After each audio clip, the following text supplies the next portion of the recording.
मारली होती त्या पहिले आम्हाला माझी शपथ सांगतो की हे सगळेजण भाजप सोबत जाणार आहेत. राजकारणामध्ये आता लपून राहिलं नाहीये, समाजकारणामध्ये लपून राहिलं नाहीये. त्याचं कारण असं आहे की हे सगळ्या बदमाशांची फौज कारखान्यावर मीटिंग चालली होती. ते जरा सांगा ना आमच्या परभणी मधल्या 3 नंबर वार्ड मधल्या लोकांना. आता निवडणूक आली की निळा पंच घालता कमरात नाव घातली पाहिजे. बरं निळा पंच आला, आता पिवळा येतो निळा येतो. मग आता एक जणांच्या गळ्यात हिरवा मी बघितलं ना, अरे मला काय पटलंय बोललं. महाराष्ट्रामध्ये जिथं जिथं काँग्रेसने वंचित सोबत युती केली, इमानदारीने केली, ताकदीने केली, कोणाला न घाबरता केली. हे नांदेडचं बघितलं ना, म्हशीला पिलेलं वगैरे अशोकराव चव्हाण बाप मुख्यमंत्री झाला काँग्रेस मधून, यो मुख्यमंत्री झाला. त्या कोल्हाटी समाजातला कार्यकर्ता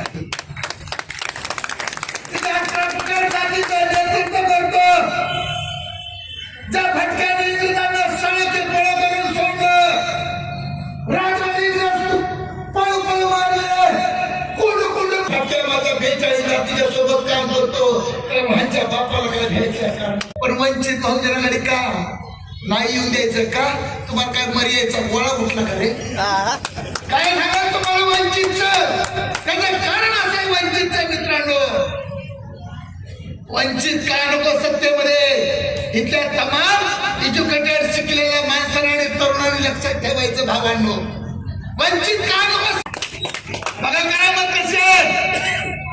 महाराष्ट्रामध्ये 31 तारखेला निकाल लागला. तो निकाल लागला पण होता कमलाचा, तो निकाल लागला पण होता हातपंजाचा, तो निकाल लागला पण होता धनुष्यबाणाच्या घटनाचा. 12:30 वाजता चॅम्पियन मध्ये उडून जायचंय.